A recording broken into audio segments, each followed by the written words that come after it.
This week we're talking about teleworking and how it's made life a little bit harder, but how it's also made life a little bit easier.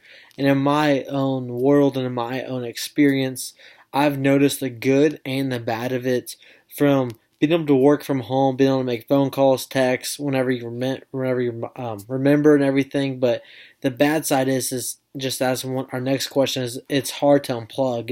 It's hard to get away. It's hard to stop, get out of the work mode. It's hard to turn yourself off when you leave work because it's so easy.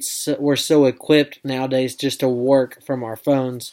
And like even from my experience, it's been kind of a deal where I'll turn off my phones maybe like on the weekend for a couple hours or some stuff like that just to try to unplug where if I was to get a text or something was to come up where I'm unavailable, it's the weekend, it's my home life. And so that's just something that I've tried personally. I'm not always the best about doing it every single week, but it's something it's still one of my goals that I always try to do consistently. And I also do think that teleworking can also lead to unhealthy work slash life balance. I believe if we're not careful, that we can become overwhelmed with that. We can become overwhelmed with how much we have to do with trying to manage home and work at the same time.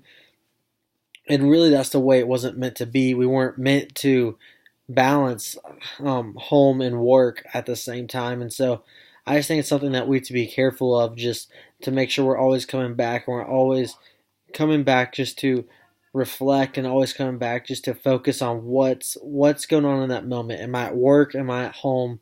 Is this something that can be taken care of tomorrow, or is this something that needs to be taken care of tonight? So that's just my advice, and that's just kind of what my own experience is kind of like with teleworking.